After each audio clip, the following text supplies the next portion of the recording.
اعوذ باللہ من الشیطان الرجیم بسم اللہ الرحمن الرحیم وقضى ربك ألا تعبدوا إلا إياه وبالوالدين إحسانا إما يبلغن عندك الكبر أحدهما أو كلاهما فلا تقل لهما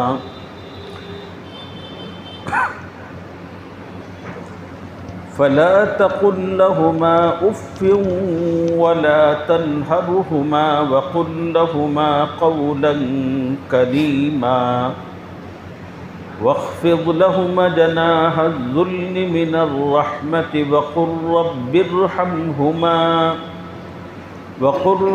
ارحمهما كما ربياني صغيرا ربكم أعلم بما في نفوسكم إن تكونوا صالحين فإنه كان للأوابين غفورا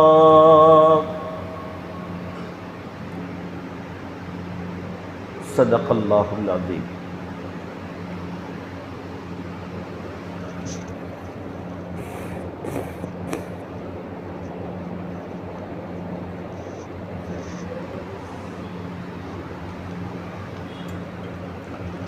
سورہ بنی اسرائیل کے تیسرے اور چوتھے رکوع میں اللہ تعالیٰ نے ایسے 10 اصول بیان فرمائے ہیں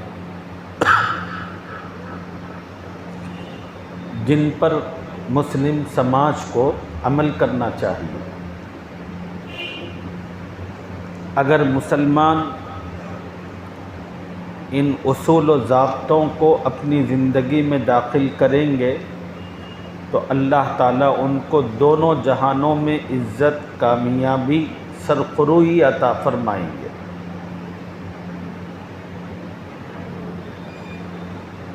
آج جو مسلمانوں کی ناکامی ہے اس کا بنیادی سبب یہ ہے کہ مسلم سماج میں یہ اصول موجود نہیں۔ یہ وہ پاکیزہ اصول ہیں، اگر دنیا میں تمام انسان ان اصولوں کو اپنائیں تو اللہ کی زمین عدل و انصاف سے بھر سکتی ہے اور ساری زمین امن کا گہوارہ بن سکتی ہے۔ بڑے اہم اور پاکیزہ اصول ہیں جو اللہ تعالیٰ نے 2 رکوع میں بیان فرمائے ہیں۔ ابھی میں نے کلام پاک کی جو آیتیں آپ کے سامنے تلاوت کی ہیں، ان آیتوں میں اللہ نے ان 10 میں سے 2 اصولوں کو بیان فرمایا ہے۔ پہلا اصول وَقَضَىٰ رَبُّكَ أَلَّا تَعْبُدُوا إِلَّا إِيَّاهُ، تمہارے پروردگار نے حکم دیا ہے کہ اس کے سوا کسی کی عبادت نہ کرو۔ عبادت اور بندگی یہ فقط اللہ کا حق ہے، اللہ کے سوا اس روئے زمین پر کسی اور کی عبادت و بندگی جائز نہیں ہے۔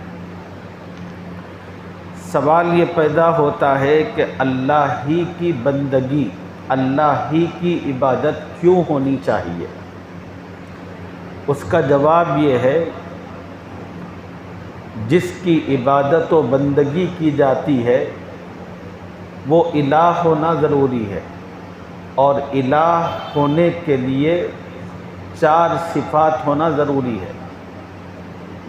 الہ ہونے کے لیے 4 صفات ہونا ضروری ہے۔ پہلی صفت ہے خالق ہونا، دوسری صفت ہے مالک ہونا، تیسری صفت ہے حاکم ہونا، چوتھی صفت ہے رب ہونا۔ یہ 4 صفات جس میں موجود ہوتی ہیں وہ الہ بنتا ہے، اور جو الہ ہوتا ہے وہ مستحق عبادت ہوتا ہے۔ الہ ہونے کی پہلی صفت ہے خالق ہونا۔ ہم اللہ کی بندگی کیوں کرتے ہیں؟ اس لیے کرتے ہیں کہ اللہ خالق ہیں، ہر چیز کو پیدا کرنے والے۔ زمین، آسمان، انسان، ساری مخلوقات، زمین کے اندر، آسمان کے اوپر جو کچھ موجود ہے، یہ تمام کا تمام اللہ کا بنایا ہوا ہے، اور اللہ نے ان سب چیزوں کو وجود بخشا ہے۔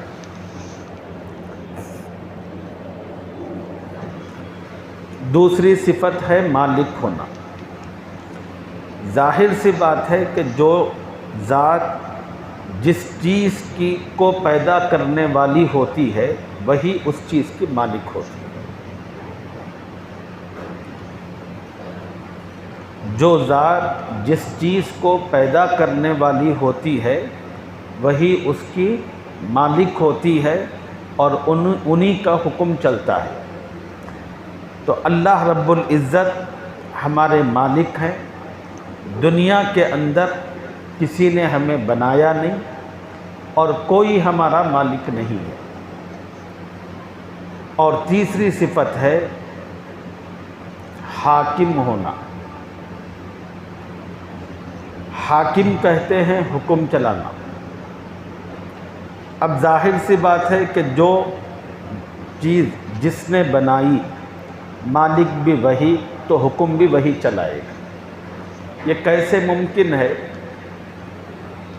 کہ بنایا کسی نے ہو، چیز ملکیت میں کسی اور کی ہو، اور حکم آ کر کوئی تیسرا چلائے؟ یہ نہیں ہو سکتا۔ حکم بھی وہی دے سکتا ہے جو بنانے والا ہے اور جو ان چیزوں کا مالک ہے۔ اور الہ ہونے کی چوتھی صفت ہے ربوبیت، رب ہونا۔ رب کہتے ہیں پرورش کرنے کو، رب کہتے ہیں تربیت کرنے کو، رب کہتے ہیں ایک چیز کو دھیرے دھیرے بڑھانا یہاں تک کہ اس کو حد کمال تک پہنچانا۔ مثلا انسان جب دنیا میں آیا تھا اتنا سا تھا،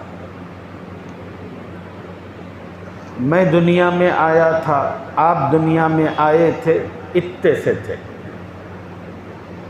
پھر اللہ رب العزت نے میری اور آپ کی پرورش کی، اور اس پرورش کے نتیجے میں ہم تھوڑے تھوڑے تھوڑے تھوڑے تھوڑے تھوڑے بڑھتے گئے۔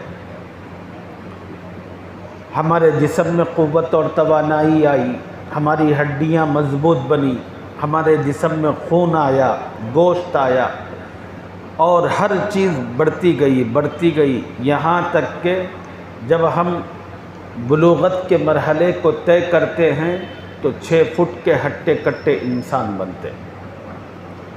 تو رب کہتے ہیں تربیت کرنا، اور تربیت کہتے ہیں کہ کسی چیز کو دھیرے دھیرے بڑھانا یہاں تک کہ وہ چیز حد کمال تک پہنچ جائے، اور پوری دنیا میں تربیت اللہ تعالیٰ فرماتے ہیں، اس لیے کہ سب کو پیدا انہوں نے کیا، سب کے مالک وہ ہیں، سب کے حاکم وہ ہیں، تو پھر سب کی تربیت بھی وہی فرماتے ہیں۔ تو یہ 4 چیزیں الہ ہونے کی ہیں، اور جس میں یہ صفات ہوں گی وہ مستحق عبادت بن سکتا ہے۔ تو اب پوری دنیا میں یہ صفات خدا کے سوا کسی میں موجود نہیں۔ اس وجہ سے ہم عبادت صرف اللہ کی کرتے ہیں، اللہ کے سوا کسی کی نہیں کرتے۔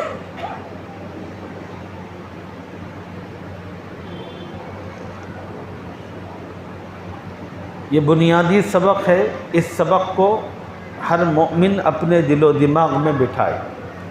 اور اللہ رب العزت نے پہلا حکم یہی دیا، وَقَضَىٰ رَبُّكَ أَلَّا تَعْبُدُوا إِلَّا إِيَّاهُ۔ لوگو، اللہ تمہیں حکم دیتے ہیں کہ اس کی عبادت میں کسی کو شریک مت کرو، یعنی اس پہلے حکم میں اللہ توحید فی العبادت کا حکم دے رہے ہیں، اور یہ حکم خدا کا آدم علیہ السلام سے لے کر حضور اکرم صلی اللہ علیہ وسلم تک جتنے پیغمبر اس دنیا میں آئے، اور جتنی امتیں اس زمین پر آئیں، تمام نبیوں، تمام امتوں، تمام انسانوں اور زمین کے ایک ایک چپے پہ رہنے والوں کے لیے یہی حکم ہے کہ لوگوں، عبادت اور بندگی یہ فقط خدا کا حق ہے، اور خدا کا حق بس خدا ہی کو ہونا چاہیے، خدا کے سوا یہ حق کسی اور کو نہیں ہو سکتا۔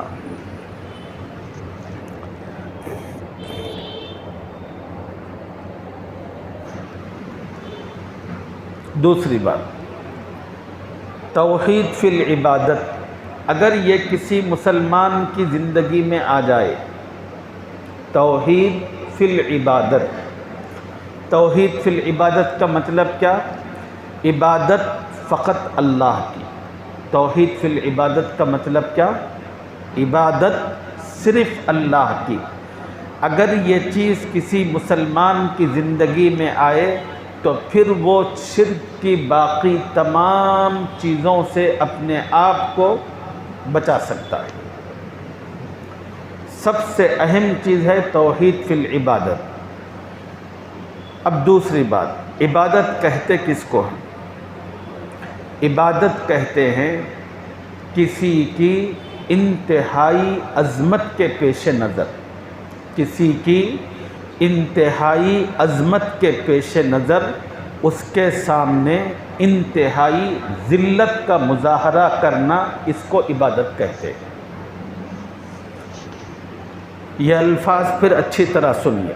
عبادت کسے کہتے ہیں؟ عبادت کہتے ہیں کسی کی انتہائی عظمت کے پیش نظر اس کے سامنے انتہائی ذلت کا مظاہرہ کرنا، اس کو عبادت کہتے ہیں۔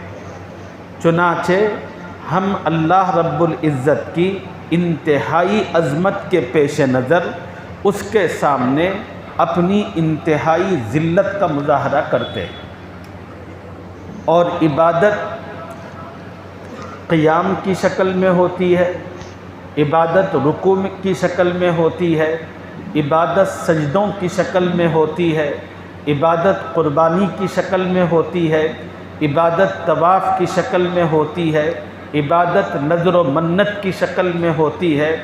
عبادت کی جتنی شکلیں ہیں یہ تمام کی تمام شکلیں خدا کے لیے مخصوص ہیں، اور انسان عبادت کی ان شکلوں کو خدا کے سوا کسی اور کے سامنے اپنا نہیں سکتا، اختیار نہیں کر سکتا، اس کی اجازت نہیں ہے۔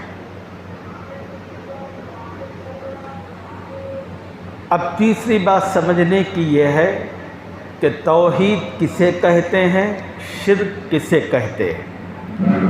جس کا جو حق ہے اس کو اس کا حق دینا یہ توحید ہے، جو حق جس کا نہیں ہے اس کو دوسرے کے حق میں لانا یہ شرک ہے۔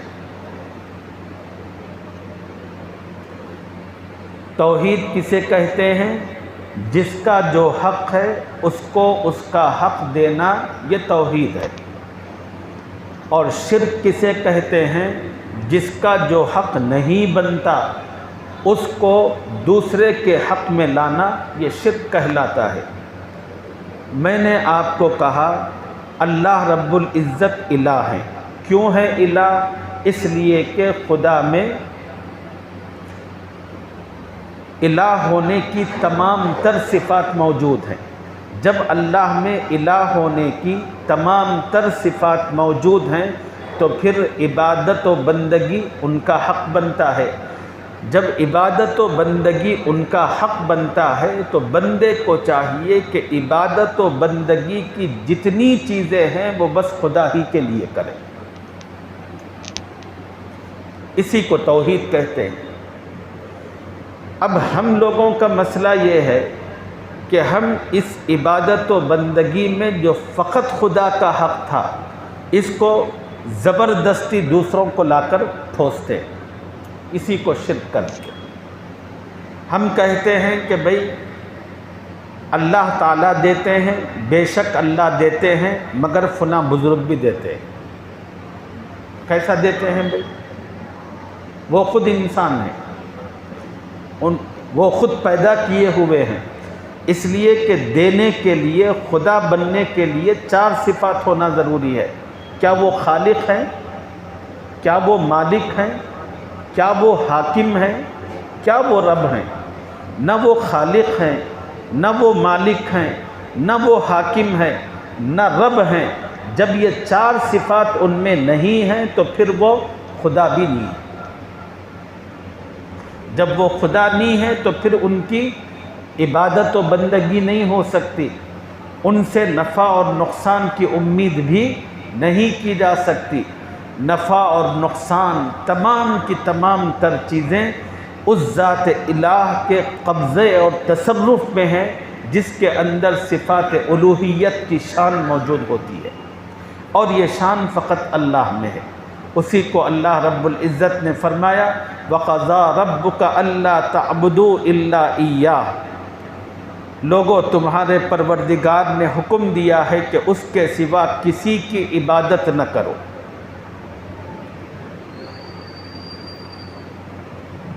اس روئے زمین کا سب سے بدترین جرم، اس روئے زمین کا سب سے بڑا گناہ یہ ہے کہ اللہ کی عبادت میں، اللہ کی صفات میں کسی اور کو شامل و شریک کیا جائے۔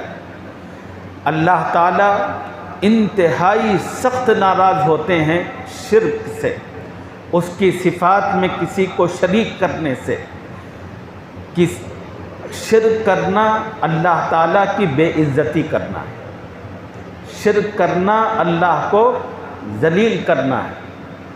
اسی وجہ سے اللہ تعالیٰ کو اس گناہ پر اتنا غصہ آتا ہے، اتنا غصہ آتا ہے کہ قرآن پاک میں اللہ تعالیٰ نے فرمایا ان اللہ لا یغفر ان یشرک بہ ویغفر ما دون ذلک لمن یشاء۔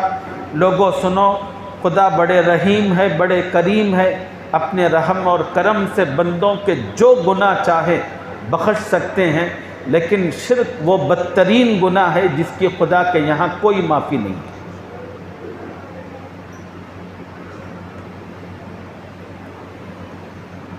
بھئی جو انسان جس کو خدا نے بنایا، جو خدا کی ملکیت ہے اور جو خدا کی مملوک ہے، پراپرٹی ہے، اور جس کی تربیت اور پرورش خدا نے کی، ایسی ایک حقیر مخلوق کو اٹھا کر خدا کے لیول میں لانا اور کہنا کہ اے اللہ یہ آپ کے برابر ہے، تو یہ اللہ کی کتنی بڑی توہین ہے۔ قرآن پاک کے اندر موجود ہے کہ جب دنیا میں انسان شرک کرتا ہے تو اللہ کی زمین ہلنے لگتی ہے اور آسمان اللہ تعالیٰ سے غرا کر کہتا ہے کہ میرے رب یہ کتنی بڑی جرأت کر رہے ہیں، آپ حکم دیں کہ ہم ان پر ٹوٹ کر گر جائیں۔ زمین کہتی ہے کہ آپ حکم دیں ہم ان کو کھڑے کھڑے نگل لیں۔ تو شرک اتنا بدترین جرم ہے، اس لیے ہر مسلمان کو شرک سے ہمیشہ بچنے کا اہتمام کرنا چاہیے۔ اور چوتھی اور آخری بات اکثر میں کہتا ہوں، آج بھی کہوں گا، اور خدا نے یہاں پر جب تک مجھے خدمت کی توفیق دی اس وقت تک مسلسل کہتا رہوں گا، اور اس بات کو اپنے دل اور دماغ پر نقش کر لیجئے۔ وہ یہ ہے، اللہ تعالیٰ کے یہاں مغفرت اور جنت انسان کو ایمان کے بدلے حاصل ہوتی ہے۔ اللہ تعالیٰ کے یہاں انسان کو مغفرت اور جنت ایمان کے بدلے حاصل ہوتی ہے۔ جنت کے درجات اعمال کے بنیاد پر ملتے ہیں۔ جس بندے کا ایمان اور عقیدہ ٹھیک ہوگا خدا کے یہاں اس کی مغفرت ہوگی، بھلے اس کی زندگی میں کتنی ہی غلطیاں، کتنے ہی گناہ، کتنے ہی بدکاریاں ہوں۔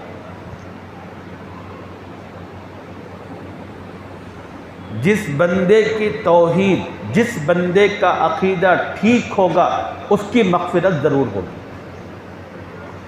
بھلے آج نہ ہو کل ہوگی، کل نہ ہو 1 مہینے کے بعد ہوگی، 1 مہینے کے بعد نہ ہو 1 سال کے بعد ہوگی، 1 سال کے بعد نہ ہو 10 سال کے بعد ہوگی، 10 سال کے بعد نہ ہو 100 سال کے بعد ہوگی، 100 سال کے بعد نہ ہو 1,00,000 سال کے بعد تو ضرور ہوگی، مغفرت ضرور ہوگی۔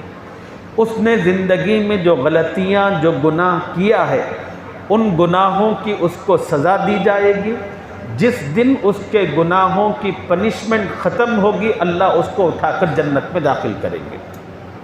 یہ پکی اور بنیادی بات ہے جو قرآن و حدیث کے اندر خدا نے بتائی۔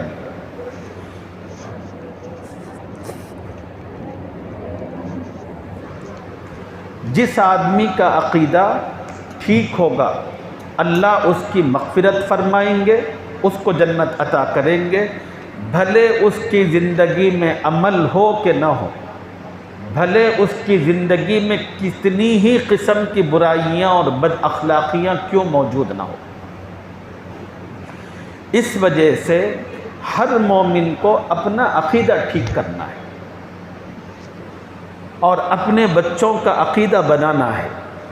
اپنے بچوں کو بولنا ہے بیٹا عبادت اور بندگی بس اللہ کی ہے، حاجت روا مشکل کشا اللہ ہے، اللہ کے سوا ضرورتوں کو پورا کرنے والا، ہماری پرورش کرنے والا، ہماری تربیت کرنے والا کوئی نہیں ہے۔ یہ نہ صرف اس کا عقیدہ ہو، اس کا عمل بھی اسی کے مطابق ہو۔ آج حال یہ ہے بہت سارے مسلمانوں کا لا علمی کی وجہ سے وہ مسلمان بھی ہے اور شرک کے اندر بھی مبتلا ہے۔ بھلے ایسے لوگوں کا دنیا کی رجسٹروں کے اندر نام مسلمانوں میں لکھا جاتا ہو اور ان کی موت کے بعد ان کی تدفین مسلمانوں کے قبرستان میں کی جاتی ہو، لیکن قیامت کا جب میدان سجے گا اس میدان کے اندر سب ملا جلا نہیں رہے گا۔ اللہ کہیں گے یہ خط اور لکیر کھینچیں گے، وَامْتَازُوا الْيَوْمَ أَيُّهَا الْمُجْرِمُونَ، اللہ کہیں گے کہ آج نیک اور بد الگ الگ ہو جائے۔ وہ لوگ جو دنیا میں مسلمانوں کی فہرست میں تھے وہ سب کافروں کی فہرست میں ہوں گے۔ اور یاد رکھیے نبی کی شفاعت اور اللہ کا فضل، خدا کی مغفرت یہ فقط مسلمان کو حاصل ہونے والی ہے۔ نبی علیہ السلام کے دست مبارک سے جام کوثر پینے کی سعادت یہ فقط موحدین اور مسلمانوں کو ملنے والی ہے۔ ان لوگوں کو جن کی زندگی صحیح ہوگی اور جن کے اندر توحید ہوگی بس انہی کو یہ سعادتیں میسر آئیں گی۔ اس لیے عقیدے کا معاملہ سب سے بڑا ہے، عقیدے کا معاملہ سب سے اہم ہے۔ تو اپنا عقیدہ خدا کے بارے میں، رسول کے بارے میں، قیامت کے بارے میں، نبیوں کے بارے میں، عقیدوں کے بارے میں ٹھیک درست رکھنا چاہیے۔ بھلے انسان کے عمل میں کمزوری ہو سکتی ہے، انسان کے اخلاق میں جھول ہو سکتا ہے، لیکن عقیدے کے اندر جھول نہیں ہو سکتا۔ اور عقیدے میں اگر جھول آیا خدا نہ اس کو برداشت کرتے ہیں نہ اللہ اس کو معاف کرتے ہیں۔ یہ چند بنیادی باتیں تھیں جو اس سے متعلق ذہن میں آئیں تو آپ کی خدمت میں عرض کر دی۔ اللہ رب العزت نے اسی پہلی بات کو اس آیت میں بیان فرمایا، وَقَضَىٰ رَبُّكَ أَلَّا تَعْبُدُوا إِلَّا إِيَّاهُ، لوگو اللہ تمہیں اس بات کا حکم دیتا ہے کہ بس اسی کی بندگی کی جائے اور اسی کی پرارتھنا کی جائے، اسی کے سامنے جھکا جائے، اسی سے مانگا جائے، اسی کو سب کچھ سمجھا جائے اور زندگی کی ہر مشکل پر اسی کو پکارا جائے۔ کبھی کہیں جب بھی ضرورت ہو تو یا اللہ کہیں، یا غوث، یا علی، یہ سب تماشے ہے، یہ سب بدعقیدگیاں ہیں، یہ سب گمراہی ہے۔ مدد کرنے والے اللہ ہیں، سب مخلوق ہے، خدا کو چھوڑ کر کوئی کچھ نہیں کر سکتا، جو کچھ کر سکتے ہیں بس اللہ کر سکتے ہیں۔ یہی توحید ہے، یہی سچائی ہے، یہی حقیقت ہے، اسی پر انسانیت کی نجات ہے۔ اللہ اس عقیدے کو سمجھنے کی اور اپنے دل و دماغ میں اس عقیدے کو بٹھانے اور سمانے کی اپنے کرم سے توفیق اور سعادت عطا فرمائے۔ دوسرا جو اسلامی تصور بیان کیا جا رہا ہے انشاءاللہ اس کی تفصیل کل اگلے سبق میں آپ حضرات کی خدمت میں عرض کریں گے۔